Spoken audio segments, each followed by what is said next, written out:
What's up, Warstic Nation? Gonna hop on live here with one of our friends, Coach McGuiggan, over at Minnesota MASH. Talk a little bit about everything that's going on, what's going on with them. Got a pretty awesome organization up there in the Minnesota area, St. Paul, or Elgin. Is it Elgin? But Steve's one of the guys that I like to follow and watch them encourage their players. So I thought it'd be really great to have him on today and just talk through what they've got going on. There he is. He's on the laptop, maybe. So let's see if we can patch him in. There he is. How we doing? Great. How are you? I'm not very tech savvy, so every time that I got to do a tech savvy thing, I get real nervous. Yeah, no, I know. We had Coach Ballgame on not too long ago, doing his first split screen live, and that was his biggest concern. But I told him he was the only one wearing AirPods. I was not, so he can't claim that I'm not tech savvy when you got the AirPods in. How we doing, man? Good to see you. Good to see you, man. Yeah, the time's bringing us all together, I think.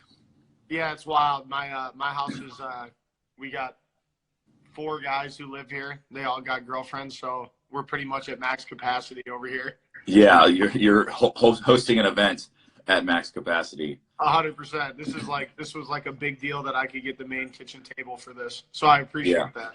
Go pay it. I appreciate them. Make sure they have my gratitude for that. But how was Coffee Buzz yesterday, or the live Coffee Buzz? Coffee Buzz was great, man. I love doing Coffee Buzzes. So for anyone who doesn't know, we do the Mind Strong Project. We do Coffee Buzzes. It's just rapid fire questions. You don't know the questions beforehand. They just get asked, which I love. It keeps me sharp, honestly. Makes you think a little bit when you're on the spot and you're live and somebody asks you a random question of your deepest thoughts. And you got to go in there and just speak from the heart. So I absolutely love doing it. It keeps me sharp for sure. Yeah, I think ours was a borderline Coffee Buzz, and then maybe it turned into an episode. I don't know. I think we just talked too much. Yeah, we went for a long time. Well, I brought that wig out. I got a wig. I had a wig at the house. I brought the wig out, so we were ready to go. Yeah.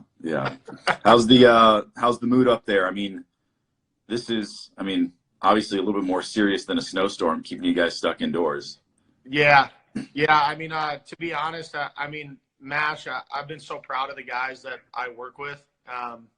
You never know. I mean, obviously, I've never been a part of something like this. We've been 8 years in and pretty much had 0 hiccups. So this is our first really big hiccup. But they're smart enough guys to understand that this is going on all over the world. You know what I mean? So the first thing that you always do is you want to make sure that they're taken care of. And then secondly, their response right away was, well, how do we contact all of our kids? How do we contact all of our families? How do we stay in touch with them? I was super proud of that was their first idea, not what are we going to do? It was, here's what we need to do.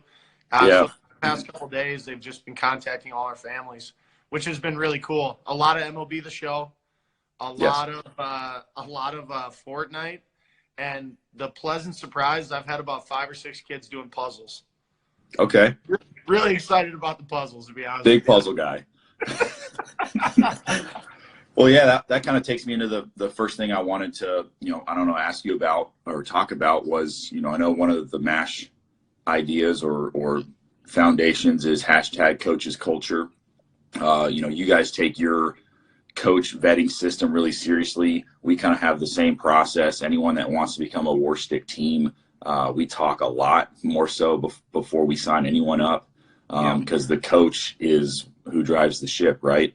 And I think right now a lot of people are feeling the effects of the culture that was currently in place, right? So because of y'all's great culture, now you get to be super proud of how everyone's responding, because that's just how you react, right? From the baseball analogy would be, you work on your mechanics so it just frees up in the game, right? Same thing with your personality and your culture. And, sounds like you guys are, I don't want to say reaping the rewards, but you're seeing that culture that you've instilled in everyone really works for the folks out there who maybe are a little bit more panicked, maybe a little bit more fearful, what do you think are some of the culture pieces you guys focus on, coaches, players, parents, that's helping people deal with what's going on?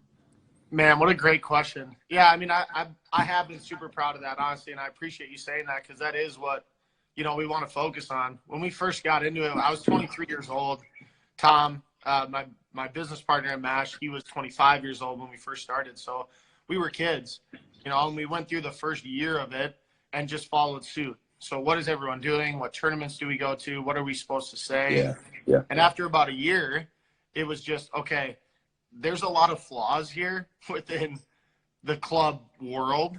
What are we really doing here? Because I think that as a coaching staff, you're going to get completely burnt out if you're working with 8 to 18-year-olds. No offense to anyone who's on here that's 8 to 18, but you're going to get burnt out, right? Yeah. It's really difficult. So it was, what is our actual main purpose here? And the closer we got to the kids, the more we realized that they need someone other than a coach. They need a mentor. They need someone that they can go to and tell things that honestly they're not even comfortable telling their parents. And I really respect that out of the kids, and you have to earn that. And once we realized there was a bigger thing going on here than saying, okay, we can get you to college, that's what we ran with for the last 7 years. So in every meeting that we've ever had, we talked about like our leadership pillars, what our theme of the year is, whether that's ring the bell, whether that's raise the standard, whether that's coach culture first. We try to have a new one every year that guys can relate to. And the thing I'm most proud of is that our kids go to college, and we get a lot of feedback from college coaches that these kids are ready to be in college. They don't show up, they're not overwhelmed. And a lot of that is because we don't glorify that process. It's just another step in their journey as a person, and understanding that they're bigger than baseball. So when this total shutdown happens, they're disappointed, but they care more that we're contacting them and talking to them as a person, more so than worried about, hey, we need you to get your 18-game season in. It's a lot different conversation when something like that happens. Yeah, instead of how are we going to fix baseball, how are we going to fix your mindset or your mood or how you're being impacted by this situation? For sure. Yeah. And we're looking at, obviously I'm on the phone, and I'm a FaceTime guy. Like, I'm FaceTiming all the kids, and I'm just telling them, like, hey, if you're hitting, a lot of these guys have setups. Like a sock net in the backyard. It's like, send me video, whatever you're doing. But I just think this is a time that people can't forget about human connection, especially with the temptation of, okay, I got to do this online lesson platform or this and that. I think that's great and that's needed. But at the same time, what are we all doing outside of that to make sure that the athletes are still feeling that connection to their coach? Yeah, absolutely. How many folks over at Minnesota MASH know that you hold the record for hit by pitches at UIC at 46? I don't know. Probably not as many as you think. I will say this. I have the hits record there, and that's one that I openly, brashly say I don't ever want to lose that one. Yeah. I'm just like open about it. Yeah. But the reason, the reason I have the hit by pitch record is because I couldn't hit an inside pitch. Yeah. Pretty simple. And I actually talk about that all the time in lessons. I say, guys, you need to figure out who you are and what you're good at. For me, I had a very big hitch in my swing. Like, I would rip my hands down almost by my belt buckle when I would hit, because I was a football player trying to play baseball. You know what I'm saying? You can picture that swing. You've seen a million swings. So click it or ticket, buckle up. Yeah. Oh, yeah. 100%. That was me, right? My advice from my dad was swing hard. And it was great advice. But to me, that was swinging hard. So I could hit an inside pitch. So I just literally put my toes on the white batter's box, and anything that they threw inside, I would just get hit by and try to force them to throw the ball away. That's how I got that record. So know who you are. Know what you can't do. I think for about a 2 or 3 year span of my career, anytime I faced this guy, sidearm slinging, ball running in on my hands, I think I got so mentally domed up that I took the same approach, right? And there was an at bat. I remember we had the bases loaded, and they were bringing in one of those guys to face me. And I said, I'm just going to get a ribby right here. And they're like, where are you going to hit it? I said, no, he's going to hit me.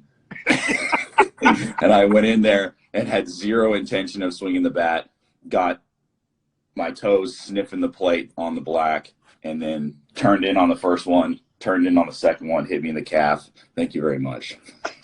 You and I are the reason that they changed the hit by pitch rule. Yes. Guys like us that figured out if you can't hit it, just get hit by it. Yeah. That's it, man. That is it. So, overall mood up there, you feel like, your families are hanging in there okay, and how's your family doing? How the coaches doing? I know you guys are talking to all the players and trying to just connect with your folks. What else you got? Well, we're just putting stuff in play right now. We're super. I'm like a checklist guy, so I like to finish something before we move on to the next thing. So the situation has been so liquid, right, that it's just okay. Yeah. Where are we at? Where are the rules? And then I know my phone's been going nuts this morning, just saying, hey, we're looking at a total possible full shutdown in the state of Minnesota for Saturday, Sunday. Yeah. And you see that, and usually you go, no way. But right now I'm going, okay, yeah. I'm going to text all the coaches. I'm going to text my family. I'm going to text my friends. I'm going to let them know, hey, go to the grocery store now unless you want to sit in line for 6 hours. Like, now's the time. Yeah. So, and it's different, right? Because our coaching staff, the unique part about MASH is that we've been open. This is our 8th year. And all of these coaches, I don't know what it is combined. I did the math one time, but it's like 100 years of combined working together. So once guys have come there, yeah, it's really cool, right? Once guys have come there, they've stayed there. And so this is day 3 now. And like, I know, Vaca, I haven't seen him in 3 days, and it feels like I haven't seen him in a month because we're so closely connected. I mean, we were getting into MASH at about 10 a.m. and leaving at 10 p.m. And now it's 3 days of not really communicating with each other. So I've even been FaceTiming them just to see how they're doing. Yeah. Yeah. I think checking up with people and realizing that even your friends and even your coworkers, they need to hear from you too. Probably even more so than the families, because the families, their life isn't revolved around MASH. Their life isn't revolved around Warstic. It's just a part of their life. When your coworkers, like, that is their life. That's their livelihood. So that's been a huge focus of mine personally, is just connecting with them. And I miss being around them. Yeah. You spend, no different than when the season's over and you had a locker room with the boys, and all of a sudden everyone drives home, and you might pout for a week or so because you're like, well, we're not going to play cards. We're not going to, and that's the stuff that guys end up missing, right? 100%. I mean, I had my roommate texting me at about 4 o'clock yesterday and said, all right, let's play Connect 4. Yeah. You can only dark games. Emails, before you got to get competitive. Yeah. Well, so I know with the Coffee Buzz and the podcast, Mind Strong Project, all that, there's always some hot takes here and there. So I'm going to share one of mine, and then maybe see if it sparks one of yours. I love it. But I think the big thing with this whole deal going on, and the thing that I want people to pay attention to, is what is it that this thing is forcing you to do? What, like, some people are like, man, this is so great because I'm going to spend so much time with family. So when this thing's over, because it's going to end and it's going to be over with, that should be the thing that you're taking with you and holding on to and keeping, right? Some of these people that are seems like they haven't missed a beat content creating, right? They just change gears and they, now they're creating online content or whatever they're doing. Then they are in the right place. Their passion is there for that, right? Like, just look at what you're doing, just continue to connect with your team just in a different way, right? Mm-hmm. So like, to me, that just keeps telling me that you're in the right place as far as, what your passion is about and what you're doing. But for the folks out there that are, it's almost like the more change you have now, the more you feel differently, or you're appreciating something that you haven't had in 8 months, 2 months, whatever it is, work life, home life. Like, that should be the thing that really strikes a chord with you of, oh, I was missing this, and it took a huge pandemic to make this actually happen for me. And when it's over and when you get back to the busy lifestyle, like, you need that more so than ever. For sure. I mean, to piggyback off your first part, the question is awesome. I hope that everyone that's at home is thinking about this themselves, right? And reflecting on that. Because if you can't learn from anything here, like, come on, man. You got nothing but time to figure this stuff out right now. Like, this is a great opportunity. I know that it's a negative situation, but anyone who's not willing to see this as some sort of opportunity is missing the boat. So, like, for me, I'm realizing I just did simple FaceTimes to start there with players. Yeah. And I'm going to do more today. I'm going to try to do about 30 more today. And the messages that I received when I woke up this morning from those were really what I first got into coaching for. You know what I mean? It was, wow, I can't believe that you took the time to talk to me and see what I was doing and how I was feeling. And when you get in the chaos of the day, it's so easy to forget that these kids or these humans, coaches included, that's what they are. They're humans. You know, they're kids. They're not just cyborg baseball players. Yeah. So the second you can connect with them on that bigger level, which this is allowing for our coaching staff to do, now when you get in the cage, are you kidding me? I mean, I tell kids all the time, and you know what this was like. If you had a coach that maybe you didn't fully trust and they were telling you to do something, how did that go? Right. Never well. Never once has that gone well. But if you get a guy who's in there and he's all for you and you know he's in it and he's just trying to help you with what you're trying to accomplish, the trust level and the gains that you're going to make as a player are going to be tenfold on the other side of this. So one, I would say, coaches, I hope you're connected with them. Second, anything that you've said, I'm going to do this one day, if this isn't that day, you're never going to do it. Right. I've always said I'm going to have a home gym. There's times, I mean, we have one of the most unbelievable gyms for a baseball club inside of MASH Performance, 3 full-time strength coaches. I go in there, I love working out, but sometimes it's just too busy. Yeah. I made a home gym in the first day of quarantine. Yeah. So it's like whatever projects people have at home that they're saying, I'm going to do this or I'm going to make this change in my life. If you're not doing it now, you need to set some new goals. Yeah. That's my biggest thing that I hope people are understanding from downtime. Yeah. So the reality there is just rip up that goal and throw it away and pick a goal that you're going to do, right? Yeah, 100%. If that was your goal and you're not doing it right now, just step back and realize that goal was for somebody else, and you should find your own goals. Like, be passionate about whatever you're going to do. I know that this is only going to there's going to be a point in time where everybody, for every business, every school, every whatever they're doing, they're going to reach the point of the emails, we're online giving this. That's all going to end.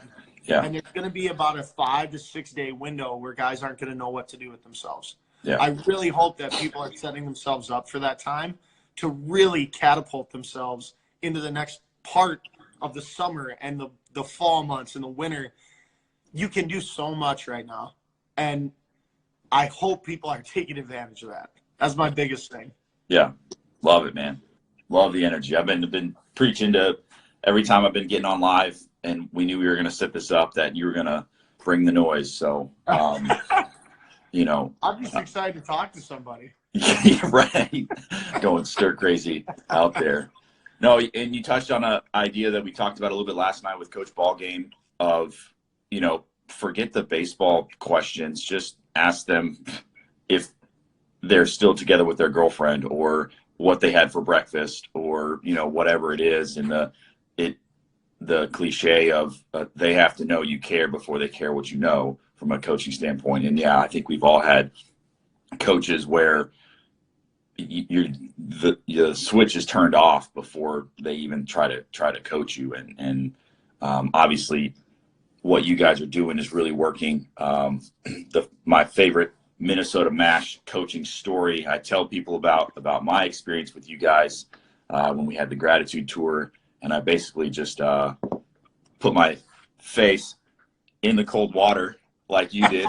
I just jumped right in, but I was a part of the crew for I think a solid 36 hours. But we went to the the players' party that was going to Duke.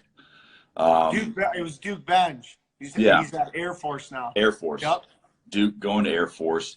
But we were sitting down lakeside, beautiful sunset, and a parent came over to thank you guys. But the coolest part of it was this player seemed like average grades kid, average ball player, talent-wise, and because the coaching staff cared enough about him to let him know, like, hey, you either are going to need to get your grades up to get into any average baseball school, or you're going to have to get your talent level up to let these average grades go by. And all of a sudden he started working his tail off, and he worked his tail off, and he worked his tail off. And then because his grades got up, now he got a full ride to, I think it was Florida, on an academic scholarship. And then he was able to, wash his hands of baseball and move on. And now the reality is he's going to finish his degree and have a degree from Florida, and that's going to propel him for the rest of his life. And it's totally un-baseball related. And it was simply just because you guys cared about him. So obviously I think there needs to be more of that. And I love telling that story to people. Yeah, and I appreciate it, because I think a lot of people anyone who follows us or hears me talk, I know I can come off as a little bit, okay, bud, like, we get it. Like, you know what I mean? Like, okay, we get it. But that's like who we actually are. Yeah. And we always say the proof is in the pudding. This is 8 years in now. And you aren't going to be able to stay in any profession unless there's some sort of fulfillment, unless there's some sort of fills your heart. I hate to be a cheesy guy, but at the end of the day, like, these relationships that you're developing with these people, that's all that matters. I think it was maybe Jim Harbaugh. I don't remember. Maybe it was Bo Schembechler. I don't know. Some famous football coach always said, I never know how good of a coach I am until 20 years after they graduate, and they're good businessmen, they're good husbands, they're good fathers. And to me, the biggest sign of a culture for especially anyone, but a baseball club in general, is when you have Thanksgiving break and you have winter break, how many people come back to your facility, and also pay attention to how many people come back that are no longer playing. Those are really the biggest ones, right? So if you have guys who are coming back to do workouts and just hang out and see the coaches who are no longer playing, you've won. Yeah. That is the overall goal of this thing. You've won, because ultimately they're going to decide how far they go in the game of baseball. No matter what any coach thinks, nobody is actually going to be able to take a player and propel them to the big leagues. If they were, there would be one coach in the world that was making $1 billion. Right. Because he would have a track record of 100% big leaguers. Yeah. Like, let's think about it, guys. Yeah. Like, nobody actually has all the answers, but you have to figure out ways to help people find theirs. Yeah. That's the whole point of coaching, right? Is help them find their answers so they can propel themselves into whatever they're going to be. Yeah. So I know that there's a lot of people that spend a lot of time looking at swings and breaking them down, and I respect that. And there's obviously a massive amount of knowledge that goes into it. But ultimately, it's what message can I take? How do I take that information, and how do I relay it to who I'm talking to? That's it. That's the name of the game. If you can't do that, focus on that. Yeah. Well, a master communicator. Well, I don't know. I don't want to take up too much of your time. I know you got a lot of things to do today, running the program and checking in with your players. I think action step for anyone that's still on here listening. So we got about 25, 30 people. Some people are going to watch it later today. But maybe mixing a FaceTime, right? 100%. Mixing a FaceTime. If you're watching this, and the other thing too, it's like, Cameron DM'd me a couple times saying, let's get on a FaceTime. Let's figure it out. He stayed on it. Connect with other people. Like, there's so many people in this game that you can learn from and you can bounce ideas off of. And, hey, what are you doing with this? How are you doing this? This is a community. Like, we should all be helping each other out. So stay connected, not just with your families, but stay connected in general here, and keep reaching out and figuring out who's doing it right in baseball. Yeah. Find those people and associate with those people all you can. Yeah. And we didn't even get to the state title in 2006. So maybe Go have Eagle. to save that. We'll have to save that for another day. But awesome, man. Well, good talking with you. I appreciate your time so much and what you're doing in the baseball community and the really just your community period, because you guys are having such a huge impact. We support you 100%, and thank you so much. Thank you, man. Stay up. All right. FaceTime some people today. Yes, sir. Later. We'll talk to you.